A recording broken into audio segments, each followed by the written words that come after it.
Hello friends, हमारे YouTube channel college education में आप सभी का स्वागत है। मैं आपके लिए लेकर आया हूँ एग्ज़ाम की दृष्टि से मोस्ट इम्पोर्टेंट टॉपिक।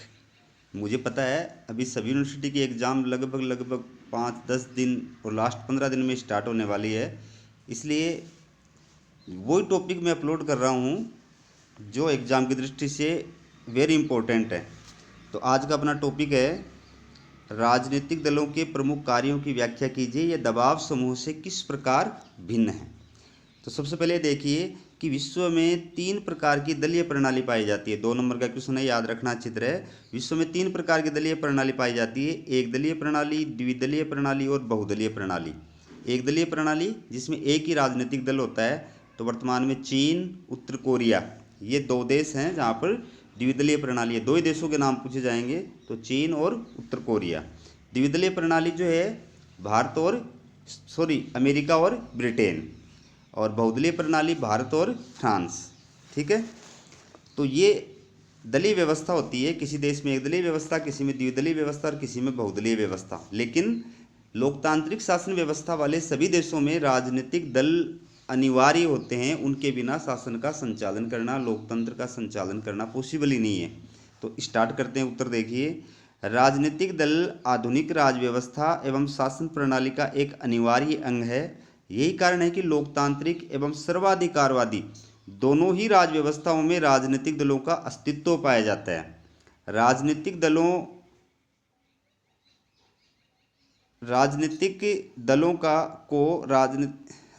दलों को लोकतंत्र का प्राण और शासन का चतुर्थ अंग भी कहा जाता है। 2 नंबर का क्वेश्चन है, लोकतंत्र का प्राण और शासन का चतुर्थ अंग किनको कहा जाता है? राजनीतिक दलों को। क्यों?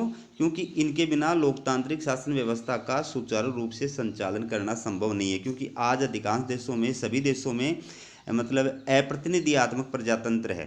प्रत्यक्ष प्रजातंत्र तो है नहीं कि वे राजनीतिक दलों की आवश्यकता नहीं हो। अप्रत्यक्ष प्रजातंत्र है, और अप्रत्यक्ष प्रजातंत्र में जनता प्रतिनिधियों के माध्यम से जो है शासन का संचालन करती है। इसके बाद देखिए, राजनीतिक दलों का अर्थ एवं परिभाषा। 2 नंबर का क्वेश्चन आ सकता है, राजनीतिक दलों का अर्थ बताइए या राजनीतिक दलों को परिभाषित कीजिए। देखिए, मानव एक विवेकशील प्राणी होने के कारण उसके द्वारा विभिन्न समस्याओं पर अपने विचार प्रकट किए जाते हैं, जो भिन्न भिन्न व्यक्तियों के अलग अलग होते हैं। विचारों की इस भिन्नता के साथ साथ अनेक व्यक्तियों में आधारभूत बातों के संबंध में विचारों की समानता भी पाई जाती है। विचारों की समानता रखने वाले ये व्यक्ति अपनी सामान्य विचारधारा के आधार पर शासन शक्ति प्राप्त करने और अपनी नीतियों को कार्य रूप में परिणित करने के लिए प्रयत्नशील रहते हैं, और इस उद्देश्य को दृष्टि में रखकर उनके द्वारा जिन संगठनों का निर्माण किया जाता है उन्हें ही राजनीतिक दल कहा जाता है। तो राजनीतिक दल क्या होता है? समान विचारधारा वाले व्यक्तियों का संगठन होता है, जिनका उद्देश्य सत्ता प्राप्त करना होता है। जिन व्यक्तियों की किसी भी मुद्दे पर, किसी भी विषय पर एक जैसी सोच होती है, एक जैसे विचार होते हैं, वो लोग मिलकर के और अपना एक संगठन बना लेते हैं, और उसके माध्यम से शासन की नीतियों को प्रभावित करने के लिए, सरकार बनाने के लिए क्रियाशील रहते हैं। तो उनको क्या कहा जाता है? राजनीतिक दल कहा जाता है। ये कुछ परिभाषाएं दी गई हैं। गिलक्राइस्ट के अनुसार राजनीतिक दलों की परिभाषा देखिए, राजनीतिक दल नागरिकों के उस संगठित समूह को कहते हैं जो राजनीतिक रूप से एक विचार के हों और जो एक राजनीतिक इकाई के रूप में कार्य करके शासन पर नियंत्रण करना चाहते हों। अब देखिए, राजनीतिक दलों के कार्य और भूमिका। देखिए, लोकतांत्रिक राजनीतिक व्यवस्था में दलों की भूमिका सबका एक ही मतलब है। चाहे राजनीतिक दलों के कार्य पूछे जाएं, चाहे राजनीतिक दलों की भूमिका पूछी जाए, चाहे लोकतांत्रिक शासन व्यवस्था में दलों की भूमिका पूछी जाए, सबका एक ही मतलब है। तो ये एक विद्वान है, कोटेशन, इन्होंने क्या कहा है? लोस्की, एक विद्वान है लोस्की, इन्होंने क्या कहा है? राजनीतिक दल देश में अधिनायकवाद से हमारी रक्षा करने के सर्वोत्तम सुरक्षा साधन हैं। तो अब देखिए इनके कार्य भूमिका। पहला है दल की नीतियों एवं कार्यक्रमों का निर्माण। देखिए, राजनीतिक दल अपनी नीतियों एवं कार्यक्रमों का निर्माण करते हैं। हर देश के सम्मुख हर समय कुछ न कुछ समस्याएं होती हैं। प्रत्येक राजनीतिक दल उन समस्याओं के समाधान के लिए अपनी नीतियां एवं कार्यक्रम बनाता है। साधारणतया ये योजनाएं और कार्यक्रम राजनीतिक दलों के चुनाव घोषणा पत्र में लिखे रहते हैं। तो दल का पहला कार्य क्या है? नीतियों का और कार्यक्रमों का निर्माण करना। हर पार्टी जो है वो अपनी नीतियां और अपने कार्यक्रम जनता के सामने प्रस्तुत करती है। किसके माध्यम से? चुनावी घोषणा पत्र के माध्यम से। तो उससे जनता को ये पता रहता है कि इस पार्टी की ये नीतियां और कार्यक्रम है, इस पार्टी की ये नीतियां, सोच और विचारधारा है, और उसके अकॉर्डिंग वो जो है अपनी पसंद के आधार पर फिर मतदान कर सकती है। दूसरा जो कार्य भूमिका है वो है महत्वपूर्ण प्रश्नों को जनता के सम्मुख रखना। देखिए, राजनीतिक दल के सामने जो महत्वपूर्ण प्रश्न होते हैं उनको व्यवस्थित ढंग से जनता के सम्मुख प्रस्तुत करते हैं ताकि वे आसानी से उनकी समझ में आ जाएं। एक आदमी के पास इन जटिल और गंभीर प्रश्नों को समझने की न तो इच्छा होती है, न ही योग्यता। उनके पास इतना समय और साधन भी नहीं होता है, ठीक है, कि वह उन प्रश्नों के प्रत्येक पहलू को भलीभांति समझ सके, विचार कर सके और उनको हल कर सके। राजनीतिक दल महत्वपूर्ण समस्याओं को चुन लेते हैं और भाषणों, लेखों, समाचार पत्रों, पुस्तिकाओं आदि के द्वारा जनता का ध्यान उन समस्याओं की ओर आकृष्ट करते हैं। तो जो देश के सामने महत्वपूर्ण समस्याएं और चुनौतियां होती हैं, उन समस्याओं और चुनौतियों को, उन मुद्दों को, उन विषयों को उठाते हैं, जनता के सामने प्रस्तुत करते हैं, ठीक है। जनता के मध्य उन विचारों को, उन मुद्दों को ले जा करके और जनता के सामने उनको प्रस्तुत करने का कार्य करते हैं ताकि जनता जो है वो एक राय बना सके कि हाँ, कौन सी पार्टी जो है इस मुद्दे पर सही बोल रही है, कौन सी पार्टी जो है वो गलत बोल रही है, ठीक है। क्योंकि हर आम आदमी जो होता है उसको अपने ज़िंदगी में काम से, भाग दौड़ से फुर्सत नहीं होती है, तो वो हर वक्त जो है हर समस्या के ऊपर विचार नहीं कर सकता है। लेकिन राजनीतिक दल जो है वो विभिन्न प्रकार के संचार माध्यमों से, सोशल मीडिया के जरिए, सभा और सम्मेलनों के जरिए उन समस्याओं को जनता के सम्मुख प्रस्तुत करने का कार्य करते हैं, ठीक है। ये दोस्तों बीच में मैं आपको बता दूं, राजनीतिक दलों के लक्षण या आवश्यक तत्व है, ठीक है। तो ये राजनीतिक दलों के लक्षण हैं: संगठन, मूलभूत सिद्धांतों की एकता, संवैधानिक उपायों का प्रयोग, राष्ट्रीय हित की वृद्धि, शासन पर नियंत्रण की इच्छा। लघुतरात्मक क्वेश्चन के रूप में भी आ सकता है या 2 नंबर का क्वेश्चन भी आ सकता है कि राजनीतिक दलों के कोई 2 या 4 कार्य बताइए, तो आप देख लेना अच्छी तरह। और अगर लघुतरात्मक क्वेश्चन के रूप में आता है तो संगठन, कि राजनीतिक दलों का अपना एक संगठन होता है, ठीक है, और उसमें जो शामिल सदस्य होते हैं, लोग होते हैं, वो समान विचारधारा और नीति और कार्यक्रमों के अंदर विश्वास रखते हैं। दूसरा, मूलभूत सिद्धांतों की एकता, की राजनीतिक दलों के जो है वो मूलभूत सिद्धांतों के अंदर एकता पाई जाती है। उनमें एक पार्टी के अंदर जो लोग होते हैं वो समान विचारधारा वाले होते हैं, एक जैसी नीति, एक जैसी सोच और एक जैसे सिद्धांतों को मानने वाले लोग होते हैं। तीसरा है संवैधानिक उपायों का प्रयोग, कि राजनीतिक दल सत्ता प्राप्त करने के लिए हमेशा संवैधानिक साधनों का प्रयोग करते हैं। वो हिंसक कार्य गतिविधियों का, हिंसा का या क्रांति का, इस डराने का, धमकाने का, इस प्रकार के साधनों का प्रयोग नहीं करते हैं। चौथा है राष्ट्रीय हित की वृद्धि, कि राजनीतिक दल जो है ये राष्ट्रीय हित में कार्य करते हैं, इनका उद्देश्य और राष्ट्रीय हित में वृद्धि करना होता है, इसलिए वो ऐसी समस्याओं को, चुनौतियों को, मुद्दों को उठाते हैं जो राष्ट्रीय हित से जुड़ी हुई होती हैं।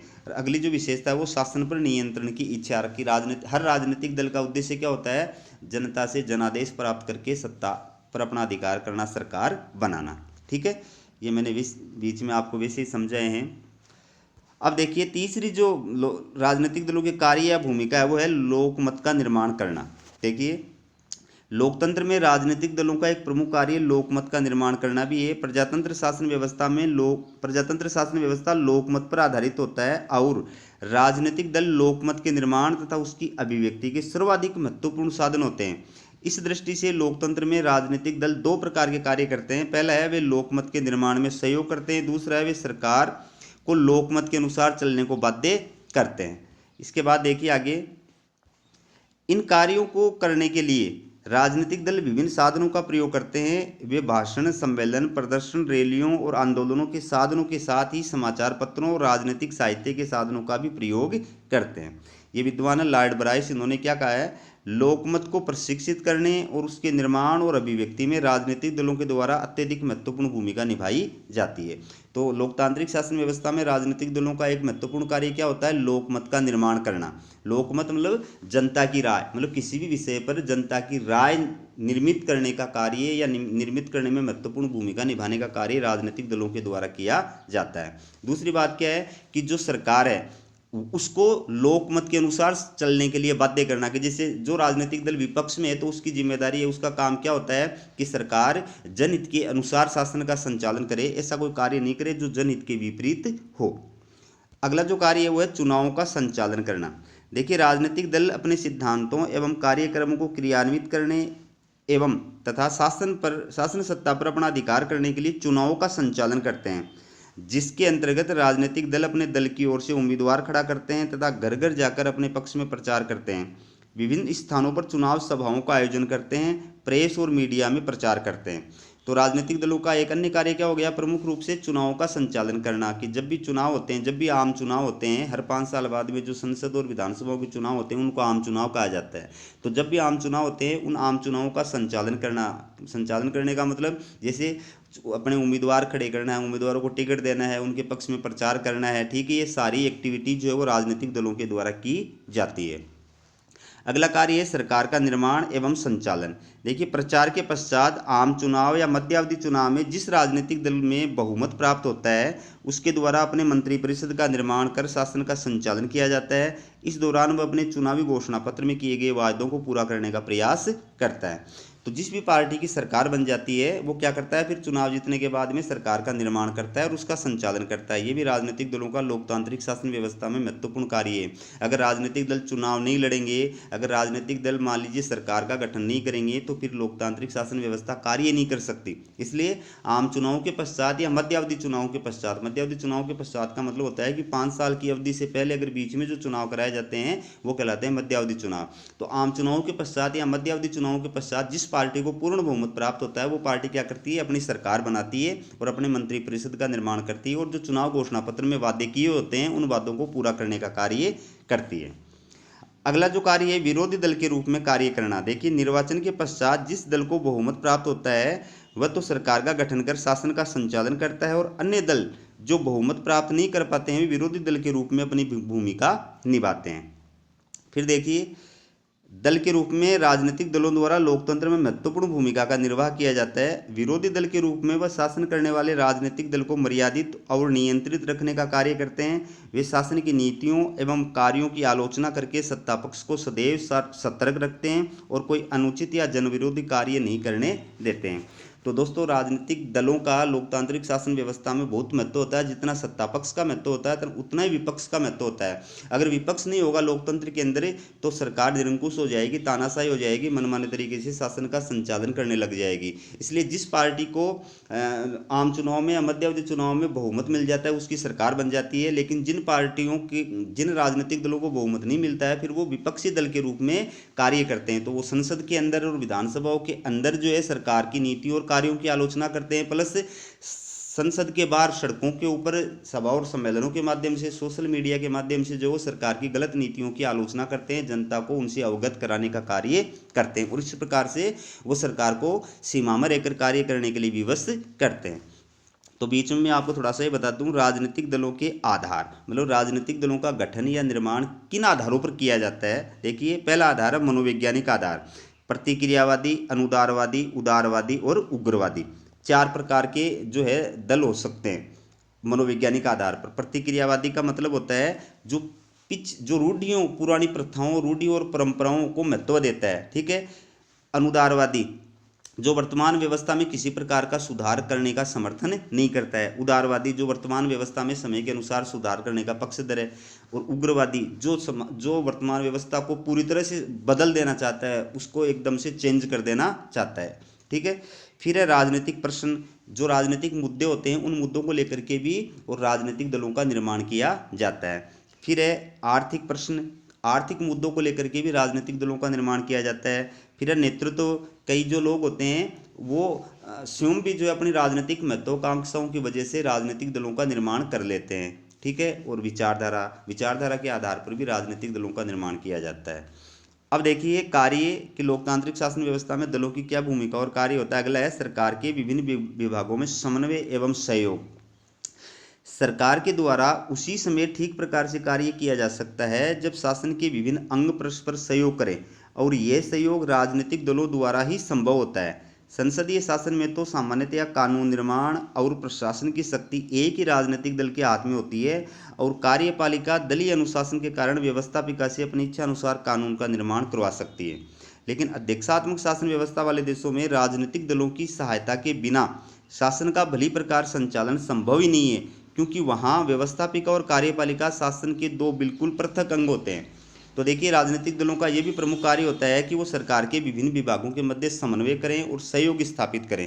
तो संसदीय शासन व्यवस्था में ये भूमिका बहुत ज़्यादा होती है, क्योंकि उसमें कार्यपालिका और व्यवस्थापिका जो होती है वो एक ही पार्टी से मिलकर के बनती है। उसमें मतलब जो बहुमत जो होता है वो एक ही पार्टी का होता है। उस वजह से उनमें जब तक सहयोग नहीं होगा, सामंजस्य नहीं होगा, तब तक शासन का सही प्रकार से संचालन नहीं हो सकता है।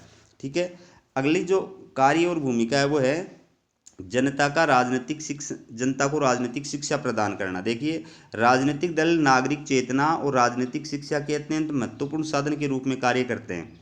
सार्वजनिक समस्याओं के संबंध में किए गए निरंतर प्रचार और वाद विवाद के आधार पर वे सामान्य जनता में सार्वजनिक क्षेत्र के प्रति रुचि जागृत करते हैं। एक विद्वान है लोवेल, इनका कथन देखिए, राजनीतिक दल राजनीतिक विचारों के दलाल के रूप में कार्य करते हैं। तो राजनीतिक दलों का लोकतंत्र में क्या कार्य होता है, क्या भूमिका होती है? जनता को राजनीतिक शिक्षा प्रदान करना। ठीक है, राजनीतिक शिक्षा का मतलब राजनीतिक मुद्दों के बारे में, विषयों के बारे में उनकी समझ बढ़ाना। ठीक है, अगला जो कार्य है, अगली जो भूमिका है वो है जनता एवं शासन के मध्य संपर्क। देखिए, राजनीतिक दल जनता और शासन के मध्य संपर्क स्थापित करने का कार्य करते हैं। प्रजातंत्र में सत्ताधारी दल के सदस्य जनता के मध्य सरकारी नीति का प्रचार करते हैं और जनमत को अपने पक्ष में करने का प्रयास करते हैं। वहीं विरोधी दल शासन के दोषों की ओर जनता का ध्यान आकर्षित करते हैं तथा जनता की समस्याओं को सरकार तक पहुंचाकर उनका समाधान करने का प्रयास करते हैं। तो देखिए, राजनीतिक दलों की लोकतंत्र में ये भी महत्वपूर्ण भूमिका होती है कि वो जनता और शासन के बीच में संपर्क सूत्र का कार्य करते हैं। जैसे अगर विपक्ष की पार्टी है, विपक्षी राजनीतिक दल है, तो उसका काम क्या होगा कि सरकार की गलत नीतियों को जनता तक पहुंचाना। ठीक है, और जनता की कोई समस्याएं हैं, कोई मुद्दे हैं, तो उनको सरकार तक पहुंचाना। इस प्रकार से वो दोनों के बीच में संपर्क करने का कार्य करता है। अगर सत्ताधारी दल है तो वो क्या करता है, वो सरकार की नीतियों और कार्यक्रमों का जनता में प्रचार प्रसार करता है, उनको जनता तक पहुंचाता है और जनमत को अपने पक्ष में करने का प्रयास करता है।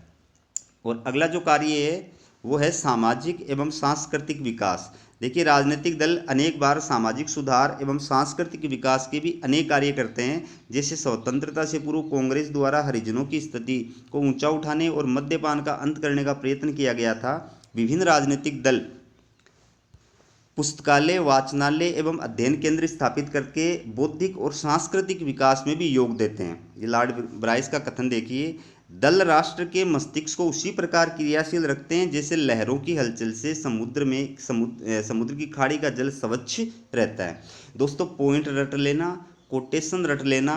पॉइंट और कोटेशन अगर आप रट लोगे और इनको सही लिख दोगे तो वर्णन में कुछ भी लिखो, एग्जामिनर इनको बिल्कुल भी नहीं देखता है। तो राजनीतिक दलों का एक प्रमुख कार्य क्या होता है कि जनता के अंदर बौद्धिक और सांस्कृतिक प्रचार प्रसार करना, जनता का बौद्धिक और सांस्कृतिक विकास करना और सामाजिक सुधार और सामाजिक कल्याण के कार्य करना। अब है राजनीतिक दल और दबाव समूह में अंतर। पहला अंतर है संगठन की प्रकृति के आधार पर। देखिए, ये क्वेश्चन जो है ये अलग से निबंधात्मक भी आ सकता है, ये अलग से लघुत्तरात्मक भी आ सकता है और 2 नंबर का क्वेश्चन भी आ सकता है। ठीक है, तो देखिए, राजनीतिक दल अनिवार्य रूप से संगठित होते हैं और उनके संगठन की प्रकृति राजनीतिक होती है, किंतु दबाव समूह असंगठित अथवा संगठित दोनों ही तरह के हो सकते हैं और उनके संगठन की प्रकृति गैर राजनीतिक होती है। दूसरा अंतर देखिए, संगठन के आधार में अंतर। देखिए, राजनीतिक दल का आकार काफ़ी बड़ा होता है, इसकी सदस्य संख्या लाखों अथवा करोड़ों में हो सकती है, जबकि दबाव समूह का आकार अपेक्षाकृत छोटा होता है, इसकी सदस्य संख्या सीमित होती है। अगला अंतर देखिए, सदस्यता की प्रकृति में अंतर। कोई एक व्यक्ति एक समय में एक ही राजनीतिक दल का सदस्य नहीं बन सकता है, एक से अधिक राजनीतिक दलों का सदस्य नहीं बन सकता है, जबकि वह एक ही समय में विभिन्न प्रकार के अनेक दबाव समूहों का सदस्य बन सकता है। अगला जो अंतर है वो है उद्देश्य, कार्यक्रम एवं कार्य क्षेत्र का अंतर। राजनीतिक दल का संबंध राष्ट्रीय हित की सभी समस्याओं और प्रश्नों से होता है, अतः इसके कार्य क्षेत्र में संपूर्ण राष्ट्रीय जीवन आता है, इसलिए स्वाभाविक रूप से उसका कार्य क्षेत्र भी अत्यंत व्यापक होता है। इसके विपरीत दबाव समूह एक विशेष वर्ग के हितों को का ही प्रतिनिधित्व करते हैं और उनके द्वारा इस वर्ग विशेष के हितों से संबंधित समस्याओं पर ही अपना ध्यान केंद्रित किया जाता है। अतः दबाव समूह का कार्य क्षेत्र एवं कार्यक्रम अपेक्षाकृत सीमित और संकुचित होता है। अगला अंतर देखिए, सत्ता के प्रति दृष्टिकोण में अंतर। राजनीतिक दल शासन सत्ता पर अपना प्रत्यक्ष अधिकार करना चाहते हैं। वे इस उद्देश्य से चुनाव में अपने उम्मीदवार खड़ा करते हैं तथा उन्हें विजयी बनाने का प्रयत्न करते हैं।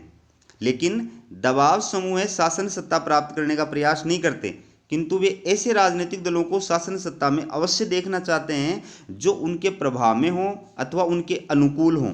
वे विधायकों, निर्वाचित पदाधिकारियों, प्रशासकीय अधिकारियों तथा कर्मचारियों पर दबाव डालकर सार्वजनिक नीति और शासन को प्रभावित करने का प्रयत्न करते हैं। अगला अंतर है स्वरूप संबंधी अंतर।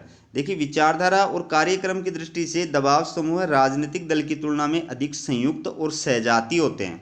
राजनीतिक दल व्यापक सामाजिक और राजनीतिक कार्यक्रम पर आधारित होते हैं। उनके उद्देश्य और कार्य बहुरूपी होते हैं, अतः उनमें उस सीमा तक सजातीयता और एकता की स्थिति नहीं होती है जो दबाव समूह में पाई जाती है। अगला अंतर है साधन संबंधी अंतर। देखिए, राजनीतिक दलों में से ये अपेक्षा की जाती है कि वे अपने लक्ष्य की प्राप्ति के लिए केवल संवैधानिक साधनों को ही अपनाएंगे, लेकिन दबाव समूह के द्वारा आवश्यकता अनुसार संवैधानिक और असंवैधानिक सभी प्रकार के साधन अपनाए जा सकते हैं। और लास्ट अंतर है क्रियाशीलता के स्तर में। देखिए, राजनीतिक दलों का उद्देश्य सार्वजनिक हित की प्राप्ति एवं रक्षा करना तथा सत्ता पर अपना अधिकार करना होता है, अतः वे सदैव क्रियाशील रहते हैं। लेकिन दबाव समूह का उद्देश्य अपने से संबंधित हित की प्राप्ति एवं रक्षा करना होता है, अतः वे इस हित के संदर्भ में ही क्रियाशील होते हैं। तो दोस्तों, ये आपका टॉपिक जो है एग्जाम की दृष्टि से बहुत इंपॉर्टेंट है। और मैं दोबारा कह रहा हूँ आपको, चाहे लघुतरात्मक क्वेश्चन के रूप में आ जाए, चाहे निबंधात्मक क्वेश्चन के रूप में आ जाए, ये टॉपिक एग्जाम में जरूर आएगा, पहली बात। दूसरी बात, आपको क्या करना है, आपको सिर्फ पॉइंट और कोटेशन याद कर लेने हैं। पॉइंट और कोटेशन को पूरी तरह से रट लेना है। अगर ये सही है तो वर्णन के अंदर आप चाहे कुछ भी लिख रहे हो, एग्जामिनर कोई नहीं पढ़ता है। ये आपको मैं गोपनीय बात बता रहा हूँ, वैसे बतानी नहीं चाहिए, ठीक है। तो हमारा वीडियो देखने के लिए बहुत बहुत धन्यवाद।